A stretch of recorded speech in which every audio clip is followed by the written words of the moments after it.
Muy buenos días a todos los que nos siguen desde Guatemala y el exterior. Hoy, jueves 29 de septiembre de 2022, les damos la bienvenida al tercer Congreso Internacional en Geoeconomía y Geoestrategia Global que la Universidad Panamericana está celebrando a través de su Escuela de Estudios Políticos y Relaciones Internacionales, también denominada Lideratos.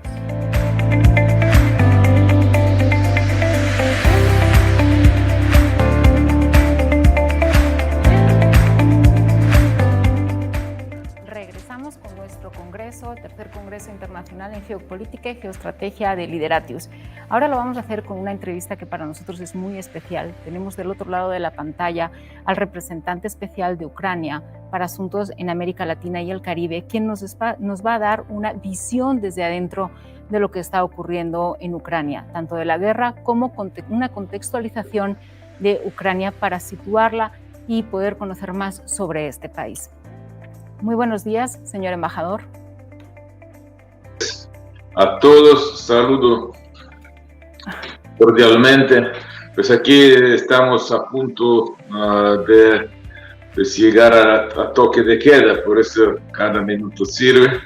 Vale, aquí en Ucrania, y pues deben saber que a pesar de todo el problema que tienen en América Latina, en su país, pues hay lugar donde los problemas son mucho más graves y serios. Es la guerra, lo que no podemos pues, desear a nadie nunca. Y eso es lo último que debería suceder en cualquier lugar del mundo, pero sí sucedió, aunque nadie estaba esperando eso tanto.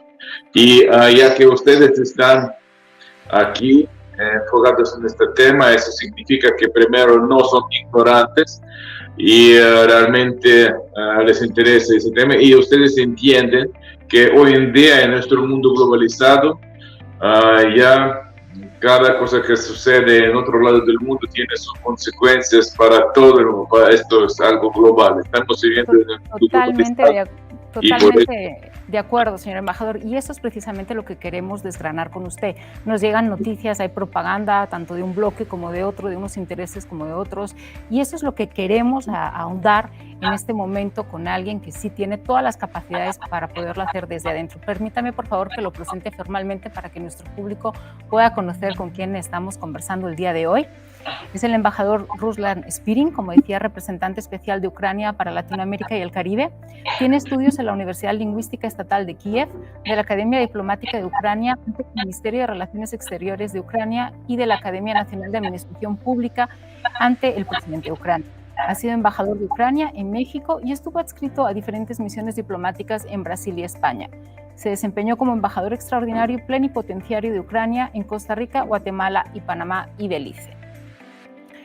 Señor embajador, a nosotros obviamente Ucrania ya la tenemos posicionada en el mapa después de este terrible conflicto, después de esta terrible guerra en Ucrania, como quieren llamarla los rusos, invasión especial militar, que obviamente no ha tenido nada que ver, y hemos visto cómo ha sido un total fracaso y una decisión nefasta, no solamente para Ucrania, también para el orden mundial, para una modificación en el orden mundial muy importante. Hemos visto cómo este conflicto, si algo ha dejado de relieve, es que una fisura muy, muy profunda en el mundo unipolar para pasar a una multipolaridad del mundo. Pero quisiéramos saber un poquito más sobre Ucrania. Ucrania nos cae a muchos kilómetros, Ucrania no era un país de nuestra región, por tanto queremos conocerla un poquito más. Ucrania es un país que tiene muchísimas riquezas, es un país que tiene muchos recursos naturales, tiene hierro, uranio, todo tipo de metales. Tiene 30% de sus tierras, si usted me corrige, embajador, que son tierras negras, una de las tierras más fértiles que hay en Europa, por eso le denominan el granero, fue el granero de la antigua Unión Soviética, de repúblicas socialistas soviéticas, y el actual granero de Europa. Pero también es cierto que al igual que como ocurre en nuestros países, son países muy golpeados también con crisis continuas económicas, países que tienen, por ejemplo, en el caso de Ucrania, tienen una renta por cápita pues, parecida a la de El Salvador. Y nosotros quisiéramos ver cómo nace esta Ucrania después del colapso de la Unión de Repúblicas Socialistas Soviéticas en el año 1991. Sabemos que se disuelve el Pacto de Varsovia, en el 89 cae el Muro de Berlín, finaliza la Guerra Fría y nos encontramos con 15 estados nuevos, completamente independientes, que tienen que hacer una transición política y económica. Hemos visto diferentes escenarios, diferentes ejemplos de transiciones económicas, como por ejemplo esta República Checa, que se ha convertido en uno de los países, tal vez el país más igualitario, mucha gente no lo sabe, ¿verdad?, en su sociedad, cómo fueron capaces de hacer esa transformación económica de un socialismo, de una economía socialista muy centralizada, a una economía de libre mercado donde el 80% más o menos de sus ciudadanos tienen participación en las empresas. ¿Qué ha ocurrido, señor embajador, con las oligarquías? Lo vemos continuamente en Ucrania, en Rusia. Por ejemplo, en Rusia, 9 oligarcas fallecidos durante este año, 6 de los cuales eran importantes empresarios en el ámbito energético. Antes de entrar a la guerra y ver esa visión de la guerra, queremos entender un poquito qué ha ocurrido en esa transición y esa independencia, transición política y económica, como decíamos, en Ucrania. Por favor, señor embajador. ¿No? Bien, muchas gracias por esa perspectiva. Ya está abriendo los ojos para muchos que no saben dónde se encuentra ese lugar. Pero antes no había así, pero ahora todo se encuentra, ubican Ucrania muy fácil.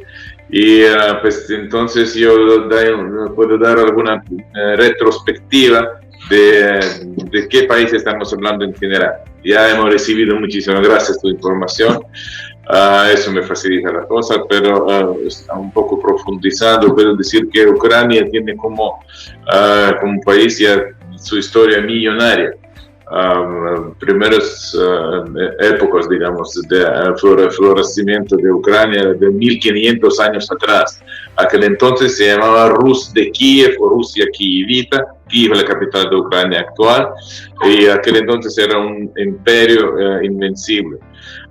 Y claro que pues con esas tierras negras fértiles en donde pones un palo y crece la planta, que son realmente las negras y muy fértiles, pues siempre estábamos aquí bajo los intereses de los vecinos que pretendían conquistar Ucrania durante toda nuestra historia.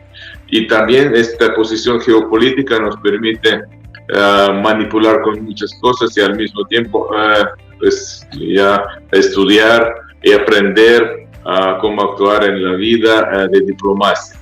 Así que, ¿qué sucede? Que ucranianos, por tal vez, por su genética probablemente, tenemos raíces de los campesinos, porque con estas tierras fértiles sabemos plantar, sembrar, cosechar muy bien, y sí, hasta ahora se considera el granero de Europa.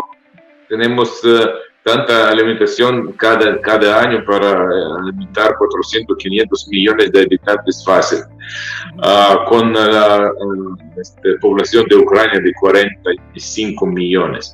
Así que siempre durante toda la historia nosotros éramos campesinos, pero al mismo tiempo teníamos que pues defender nuestra cosecha, nuestras tierras, y convertirse de inmediato de los campesinos a los guerreros invencibles, porque pues, para justamente hacer lo que estamos haciendo hoy en día en esta guerra, defendiendo nuestros hogares, nuestras familias y nuestra tierra.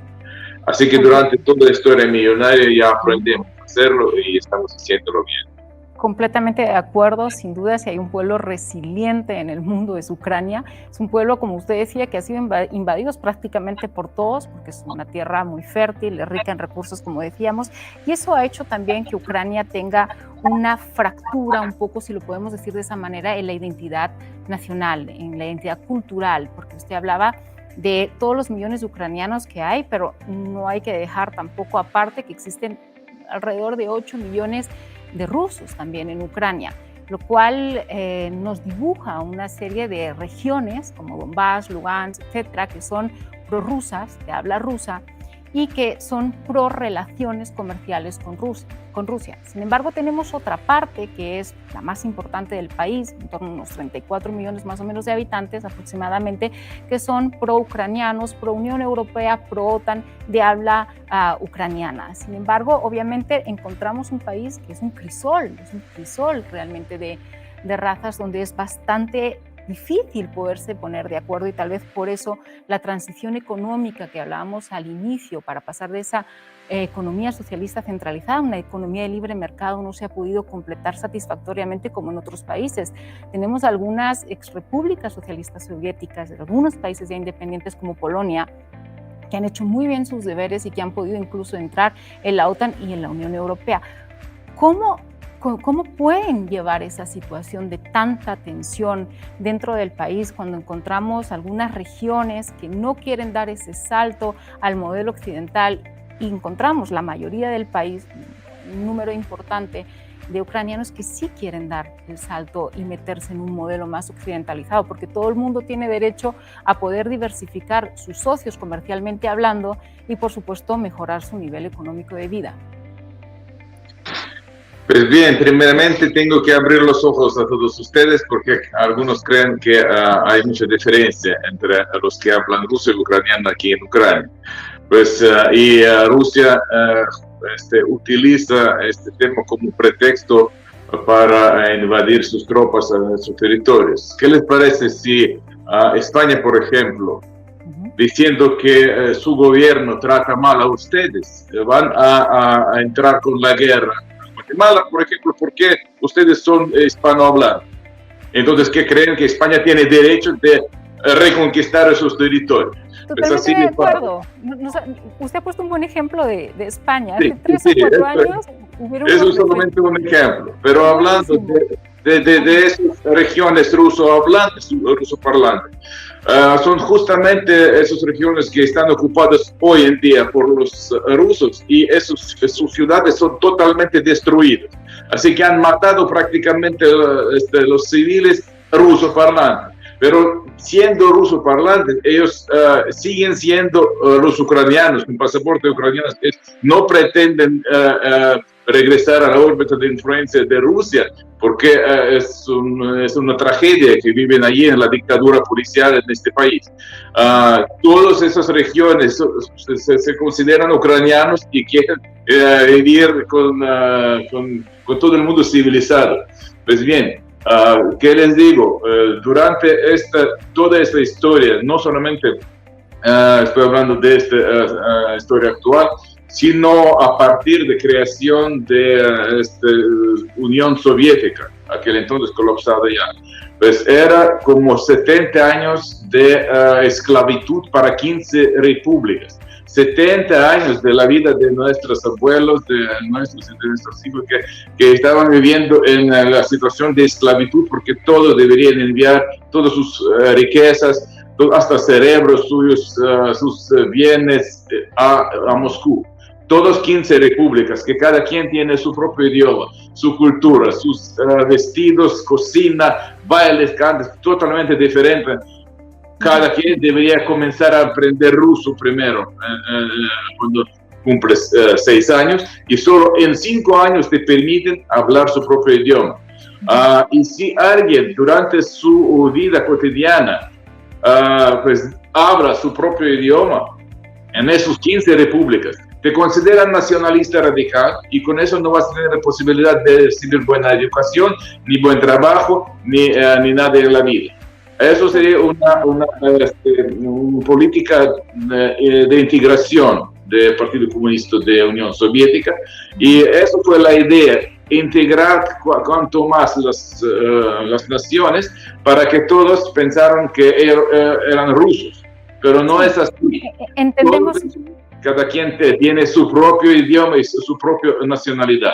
Así que ahora, usando ese tema, Rusia comenzó a su ataque, y no comenzó hace 7 meses, porque esta guerra dura 7 meses, esa guerra a toda escala. pero comenzó con la anexión de Península Crimea en 2014. Eso, por favor, perdón, embajador, tiene usted toda la razón. Hemos visto cómo Putin, desde que entró a la presidencia por primera vez en el año 2000, si por algo se ha caracterizado es por ese aire imperialista de volver a posicionar a una Rusia que ya, una antigua Unión Soviética que ya no existe, obviamente, pues haciendo todo el mal y todo el daño que puede a sus vecinos. Eso nos ha quedado muy claro, estamos conscientes. También vemos que hay unas posiciones ya irreconciliables de Rusia con muchos de los países que antes integraban la antigua República Socialista Soviética, como es Ucrania. Por supuesto, la posición con ellos es irreconciliable. En algo podemos estar de acuerdo. Yo creo que casi todos los analistas y geoestrategas lo están diciendo. Es un conflicto que no se va a poder ganar con las armas. Pero vamos a ver el origen del conflicto, como usted estaba tocando muy bien ahorita, hablando con el tema de la anexión de Crimea, una anexión que, para los que somos internacionalistas, es completamente fuera del derecho internacional público inconstitucional.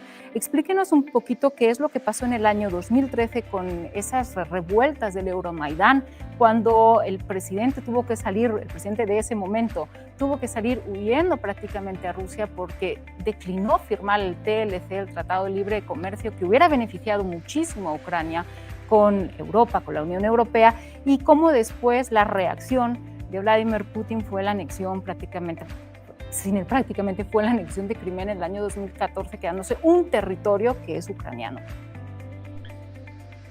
Pues en 2013, con ese periodo, ya 10 años, Ucrania estaba prácticamente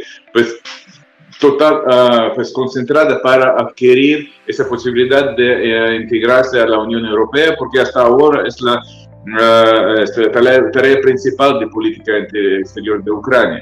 Y cuando ya hemos cumplido con todos los requisitos necesarios, solamente faltaba la firma del presidente para entrar en la fase siguiente con la integración a la Unión Europea.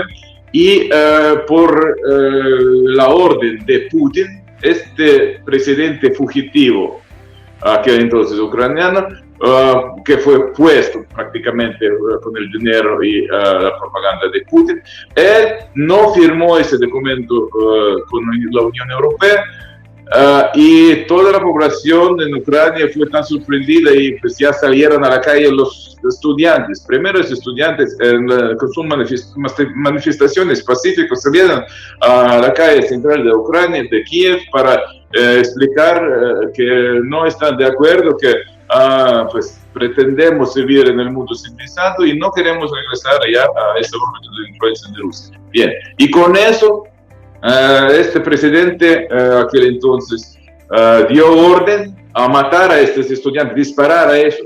Y hasta ahora los llamamos centena celestial, que fueron matados.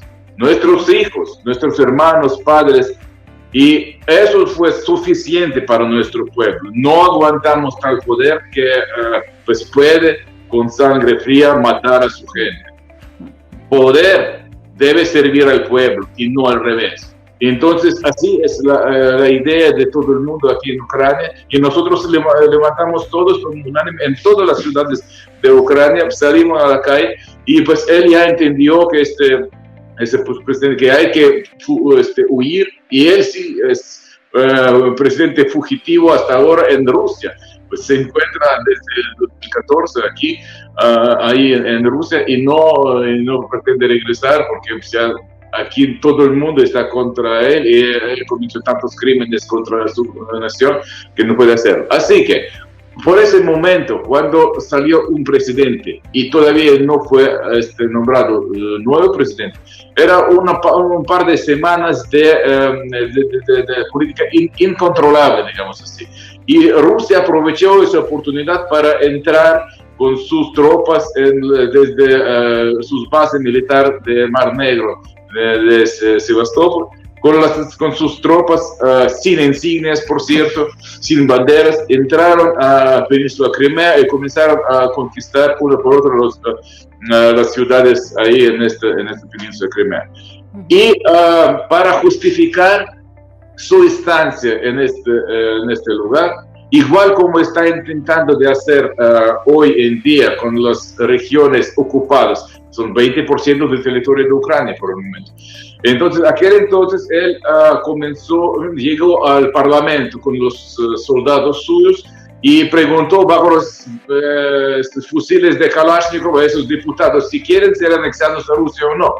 Y ellos votaron a favor de esto y pues comenzaron a organizar un referéndum así llamado para justificar su estancia, diciendo que los ucranianos que viven ahí querían estar en presente embajador, lo vamos a dejar ahí esa parte porque queremos hablar del tema de los referéndums y cómo Rusia lo utiliza como un instrumento para anexionarse la integridad de territorios que no tiene. Entonces queremos, cuando profundicemos ya en la guerra, en ese momento volver a retomar el tema de los referéndums. Usted habló del Rus de Kiev, obviamente el Rus de Kiev terminó más o menos en el siglo XIII, es algo muy pasado, aunque Putin tiene esa visión imperialista, romántica incluso, ¿verdad?, de todo lo que fue el imperio con el Rus de Kiev. Hemos hablado de la OTAN, hemos hablado de del TLC, el Tratado de Libre Comercio, de la OTAN en el sentido de que si ustedes, los países de la exrepública soviética, se metieran en la OTAN, entonces sus fronteras podrían quedar muy debilitadas. Bueno, realmente es muy difícil de entender, señor embajador, si usted nos puede arrojar un poco de luz, ¿por qué Rusia ha invadido Ucrania? ¿Por qué le ha declarado la guerra? Es como un sinsentido. Pues no hay sentido, pero para Rusia, Ucrania son las raíces de este lugar, porque no puede sobrevivir una nación sin sus raíces. Y Kiev, la capital de Ucrania, tiene más de 1500 años, sí ha pasado ese tiempo, pero Moscú tiene 850 y pico. Es 2 veces más antiguo la ciudad de Kiev, y por cierto, Moscú fue fundada por el gran conde de Kiev. Así que, para entender la cuestión. Y, pues, señores, hace 300 años no existía tal país como Rusia. Pues eran tribus separados y pues no tenían ni su idioma ni su gobierno. Hace poco tiempo. Pero ahora quiere mostrar al mundo que su figura tiene alguna fuerza o posición en el mundo, y entonces quiere recuperar los territorios de ex imperio ruso o ex Unión Soviética, sin pensar que eso pues va a dar no solamente colapso para aquel entonces Unión Soviética, sino ahora Rusia va a colapsar con sus ideas absurdas, porque está matando a su gente en vez de alimentarlo. Así de exactamente, fácil. exactamente. Tiene esa grandeza de volver a la potencia, de colocar a Rusia como una gran potencia en el mundo, que si realmente la analizamos es una gran potencia militar con muchísimos problemas de logística, como estamos viendo con la guerra de Ucrania. No ha sido tan sencillo como ellos pensaban, ni mucho menos, pero sin embargo no es una potencia a nivel económica, financiera, tecnológica, etc. Entonces Rusia sí está muy lejos de poder ser una potencia como... No hay sonido. ¿Hay algunos problemas con audio? Si quieren dar algún, no sé qué, comercial o algo, en 2 segundos. De acuerdo. Por favor, si podemos pasar a una pequeña publicidad, pues esperamos que el señor embajador pueda recuperar un audio en condiciones. Gracias.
Perfecto. Regresamos a nuestro tercer Congreso Internacional en Geoeconomía y Estrategia Global. Estamos manteniendo una interesantísima entrevista con el embajador Ruslan Spirin. Nos habíamos quedado en ese momento de que Rusia es una potencia militar, pero no es una gran potencia a nivel económico, financiero, tecnológico, etcétera. Entonces, hemos visto cómo con problemas de logística, etcétera, que ha tenido Rusia en esta guerra, en esta invasión, como lo quieren llamar ellos, militar especial, ha fracasado. Y ha dado como un vuelco a la estrategia del señor Putin. El señor Putin ahora lo que quiere es volver otra vez a utilizar ese instrumento de los referéndums, que ya hemos visto que le funcionó en Crimea, porque aunque no lo reconozca la sociedad internacional, a él eso le da igual. Él reconoce esa provincia, ese territorio como propio, y por tanto lo va a defender como propio, utilizando las armas que hagan falta. El presidente Putin ha dicho: yo no voy a atacar con armamento nuclear, pero sí voy a defender mis territorios, o sea, no los que considere la sociedad internacional, sino los que él considere suyos, con todo el armamento que haga falta. Nos levantamos la semana pasada con un anuncio de 4 referéndums en diferentes provincias que son de Ucrania: Donbass, Lugansk, Zaporilla y Gerson. Ayer incluso se hablaba en los medios de comunicación que Rusia, el presidente Putin, había recibido unas cartas en las que sí pedían anexionarse a Rusia. ¿Usted ve plausible en este momento que realmente se puedan organizar y celebrar esos referéndums, obviamente con las garantías del caso, ninguna, y se pueda anexionar esos territorios Rusia? Pues mira, todo el mundo lo sabe que es una farsa, todos entienden, y los rusos también entienden que todo el mundo sí lo entiende. Pero aún así a ellos no importa, ellos por sí mismos quieren decir a su propia población que justificar esta guerra, porque si no, ¿por qué han perdido 60,000 personas, soldados oficiales, en 6 meses? ¿Por qué han perdido tantas miles, decenas de miles tanques, técnica militar, carros, máquinas blindadas, aviones, helicópteros? ¿Por qué en 6 meses han perdido más de su ejército, de personal de técnica, que en 10 años en Afganistán? Entonces hay que justificarlo, y está ahora usando estos referendos pues justamente por ese fin. 20% del territorio por el momento está ocupado por las tropas rusas, y eso es no poca cosa, porque Ucrania es el país más grande por su dimensión en Europa, con 603,000 kilómetros cuadrados, y 20% sí es mucho. Pero al mismo tiempo estuvieron aquí en el centro del país con sus tanques en 2 semanas, y también pues alrededor de la ciudad de Kiev, la capital de Ucrania. Putin planeaba pues conquistar nuestro país en 3 días y pues meter aquí su régimen títere. No pudo lograr con ninguno de sus objetivos. Comenzó a lanzar cohetes, pues cambiando su estrategia. Por tierra no puede, comienza a lanzar misiles, bombardear las ciudades. Tenemos como 131,000 objetos civiles, edificios, casas, iglesias pues dañados o eliminados, universidades, centros comerciales, tenemos lo que sea, civiles. Están destruyendo toda la población, todo el territorio de Ucrania. Un par de veces, 2, 3 veces por día. Cada ucraniano, no, porque si suena alarma aérea, tenemos que bajarnos a los sótanos para escondernos en algún lugar seguro contra estos bombardeos. Así que él ha intentado de hacer todo lo posible para eliminar, y aún así no puede hacer, porque durante ese último mes Rusia con sus tropas quedó pues prácticamente paralizada en toda la línea de frente de casi 2,000 kilómetros. Y en esos últimos 4 días, Ucrania, nuestro ejército, liberó más de 400 pueblos en nuestro territorio aquí, como casi 9,000 kilómetros cuadrados. Hemos liberado en 4 días lo que Putin con sus tropas han conquistado en 4 meses. Así que el balance entre los ejércitos está equilibrando ahora. Antes Rusia era 30 veces más grande. Es ejército grande, pero no saben pelear bien, y no son nada motivados, no entienden por qué están luchando. En vez de los ucranianos que con apoyo de toda la población, estamos luchando por nuestro territorio, nuestras familias y nuestros hogares. Así que ahora, para justificar su estado, digamos, estadio de esta guerra, él está intentando promover estos referéndum injustos, ilegítimos, inconstitucionales, ilegales y de todos los apelativos, podríamos decir. Con esos referéndums puede anexar la Luna, el Marte, Venus, lo que sea. Él puede anexar cualquier cosa. Eso no tiene como sentido jurídico. Totalmente no tiene validez. Pero embajador, tenemos claro que esos referéndums pues obviamente no van a tener las garantías que deben tener, no tienen un sustento jurídico, no tienen un sustento constitucional al interno, no tienen un sustento a nivel de derecho internacional público, estamos muy claros y usted nos lo ha explicado muy bien.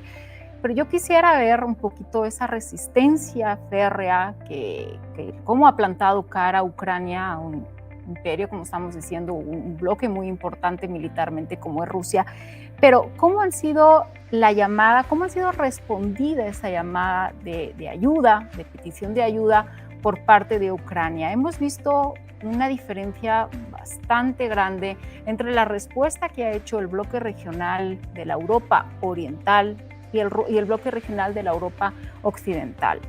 Hemos visto que la respuesta de Occidente, liderada por Francia y Alemania, ha sido mucho más lenta y timorata. Sin embargo, la respuesta del bloque de Europa del Este, liderada por Polonia, ha sido una respuesta muy fuerte. Yo recuerdo incluso la campaña aquella que hizo Polonia de Stop Russia Now, donde veías en Europa del oeste occidental algunos camiones de propaganda para que veas realmente lo que estaba sucediendo en Ucrania.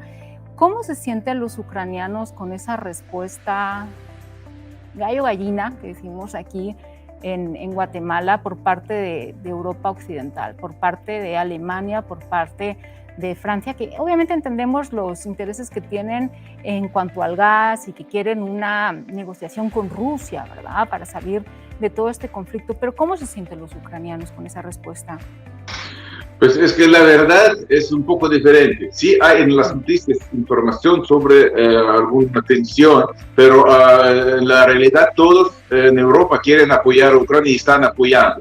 En Alemania hay muchas cosas que por el negocio están conectados con Rusia, pero ahora con las sanciones internacionales ya están rompiendo todos los contratos.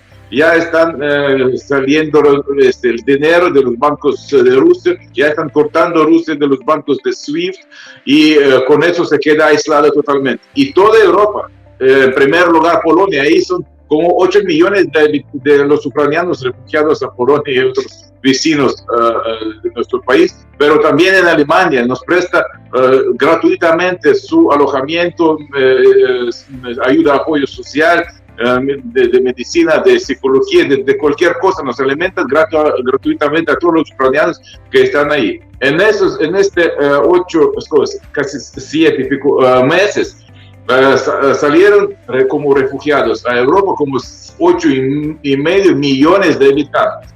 Pero en los últimos 2 meses ya han regresado a Ucrania 5,5 millones. Hay otra cosa también, de esas regiones ocupadas por Rusia, 6,5 millones fueron desplazados, interiormente desplazados de los lugares ocupados hacia el centro del país y hasta la frontera con Europa. Mira, por cierto, no puedes ni por la legislación ni por nada pues, tener estos referendos en el territorio bajo la ocupación donde matan a gente y donde no hay gente. 6,5 millones salieron de aquellos territorios. ¿Referéndum con quién? Con 34,000 personas y pues cuando te preguntan 3 soldados si quieres ser anexado o no bajo fusil de Kalashnikov, ¿qué vas a responder? Así que pues, estaban utilizando todos los gatos muertos y perros, lo que sea, para participar en esto. queríamos tener esa visión de primera mano de usted, porque como hablamos, toda la propaganda que existe, medios de comunicación de un lado y de otro, pero esta guerra nos deja también una dimensión, una tragedia humana muy grande. Yo quisiera pedirle a mis compañeros de producción que pongan algunas de las imágenes que hemos recibido de esta semana de lo que está ocurriendo en Ucrania. Hemos hablado de la geopolítica, hemos hablado de los aspectos militares, pero no podemos olvidar el aspecto más importante, que es el aspecto humano, la pérdida, la masacre de vidas humanas que se está produciendo en Ucrania. Por favor, compañeros, no sé si tenemos las imágenes de esta semana de lo que está ocurriendo en Ucrania. Si usted quiere comentarlas, señor embajador, por favor. Sí, mientras voy a decirles que en las primeras 12 semanas, cuando esos tropas rusas entraron a los alrededores de la capital de Ucrania, pues especialmente en las ciudades como Bucha, Irpin, Gostomel, han violado la población civil, estaban violando las mujeres al frente de los niños, están violando a las niñas al frente de los padres, están quemando a la gente en vivo, torturando y sacando los dientes y ojos y pues, matando jóvenes y pues, dando tantas cosas que se consideran crímenes de guerra contra la población civil, simplemente diciendo cada vez así ustedes van quieren ser reconocidos. No puedo ni respirar cuando recuerdo eso. Que la mitad de mi familia vive en esas regiones. Dicen esos rusos, no pueden llamarlos ni los seres humanos, que así ustedes van a respetarnos, pues matando a la gente. Y eso sigue en otras ciudades. En esos 400 pueblos que hemos liberado en esta última semana, fue encontrado los cadáveres, las tumbas, 445 tumbas, fosas comunes, donde estaban enterrados las familias enteras, desde las niñas pequeñitas hasta los abuelos, con las marcas de las torturas pues cometidas ahí durante toda esta instancia. Y entonces, en todo ese territorio de 20% de nuestro país, nuestro pueblo, los ucranianos, bajo la ocupación de Rusia, pues están torturándose. No podemos dejarlos así. Tenemos que liberarlos. Simplemente no se puede vivir en la situación cuando los invasores ocupantes matan a la gente. Cada persona en el mundo, según la Carta de la ONU, tiene derecho de la vida.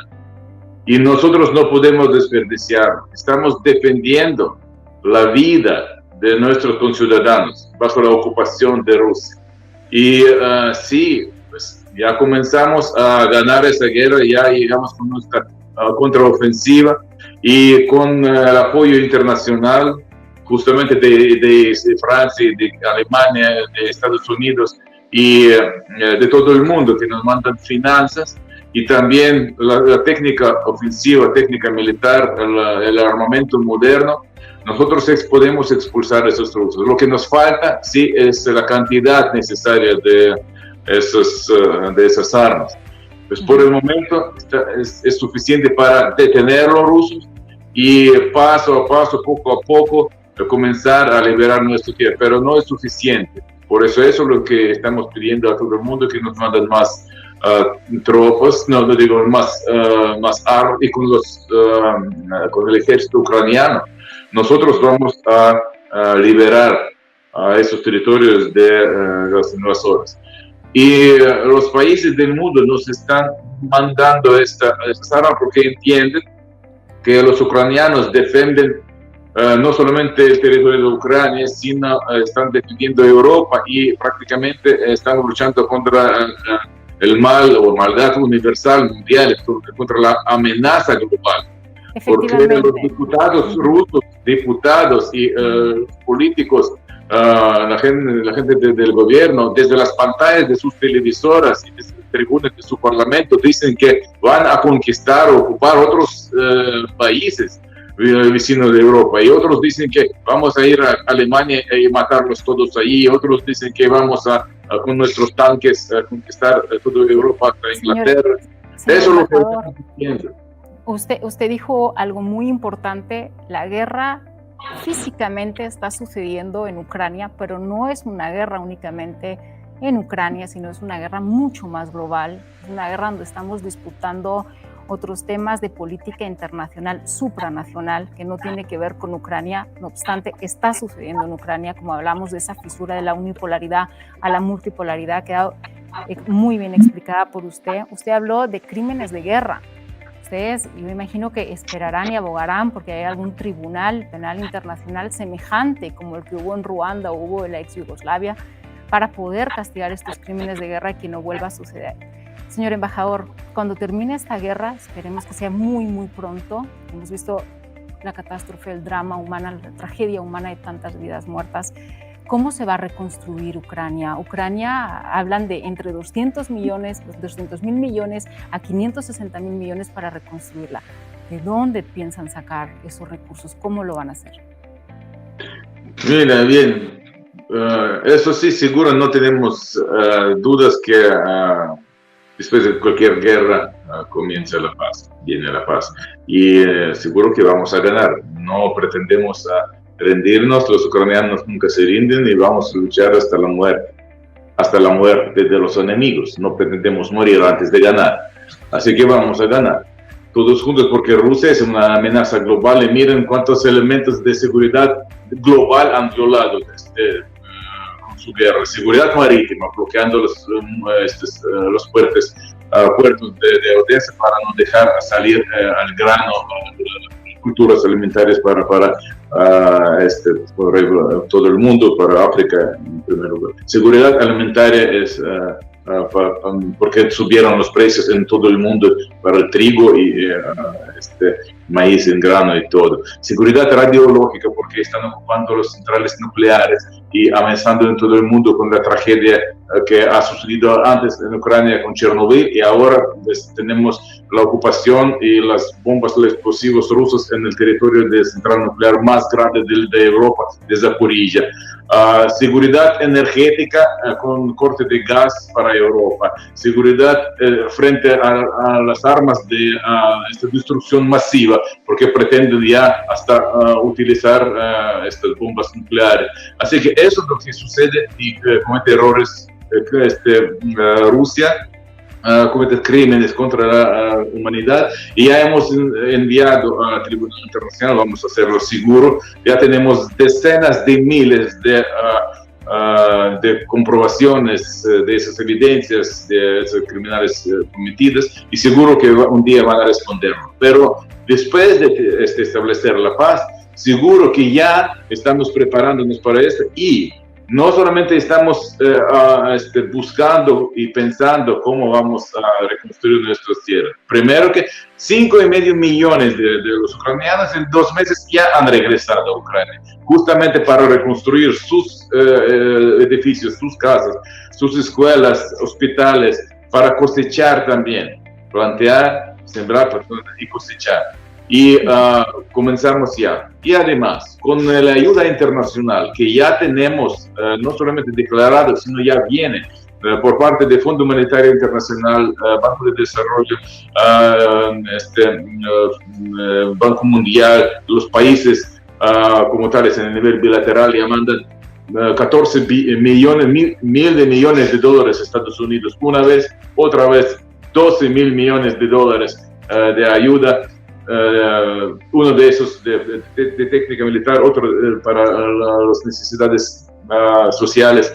Los países como tales, cada quien manda su dinero, sus finanzas para apoyar los refugiados, por ejemplo, para apoyar el gobierno, para reconstruir nuestro país ya, y eso se trata de miles de millones de dólares. Y además, los fondos rusos que están congelados ya en el mundo, en los bancos mundiales. Ellos son congelados y van a ser enviados para la recuperación de Ucrania. Rusia debe entender que por su propia cuenta ellos destruyeron todo y van a reconstruir. Así que tenemos el plan y cada de los países ya, no puedo decir que todos, pero ya tenemos muchos países, en especial los vecinos de Ucrania, que escogieron sus regiones para reconstruirlos en el momento cuando termine la guerra. Y algunas ya comenzaron a reconstruir con su propio dinero, escogiendo una de las regiones, y ya están renovando pues, algunas escuelas y hospitales en primer lugar. Así que no tenemos ni dudas de que Ucrania va a ser reconstruido muy rápido, porque realmente todo el mundo sería un Klondike para los inversores. Aquí van a llegar dinero de todo el mundo, va a ser reconstruido todo, sería una construcción global enorme, más grande del mundo, y pronto, no sé, unos 10 años vamos a renovarlo todo. Y al mismo tiempo Rusia va a perder todo lo que tenía, va a ser totalmente aislada, con las sanciones económicas financieras va a ser cortada de todo el mundo, y su situación social y económica ya está muy mala, pero va a caer hasta el cero. Señor embajador, muchísimas gracias por haber participado con nosotros en este espacio, por haber recogido ese guante que lanzamos para podernos explicar cómo está la situación en Ucrania desde primera mano. Sabemos que es muy, muy complicado, pero también sabemos, como hemos dicho, que es un pueblo muy resiliente, que tiene un capital humano muy bien formado, muy estudiado, muy capaz, y que con la ayuda internacional, entre todos, vamos a poder volver a levantar Ucrania. Desde aquí les mandamos toda la solidaridad al pueblo ucraniano y deseando que termine este conflicto lo antes posible, señor embajador. Mucha salud, mucha fuerza, mucho ánimo, que se termine pronto. Muchísimas gracias. Muchísimas gracias. Por cierto, ustedes son ya parte de gran familia Feliz Ucrania, de Ucrania, ya que están usando, por ejemplo, WhatsApp, y no saben que WhatsApp fue inventado por un ucraniano. Yankov. No saben, o sea, ahora sí lo saben. WhatsApp fue inventado por un ucraniano. Y seguro que juntos venceremos, nosotros juntos. No pasará, nosotros sí venceremos. Muchas gracias, señor embajador. Éxito. Muchas gracias a ustedes. Adiós.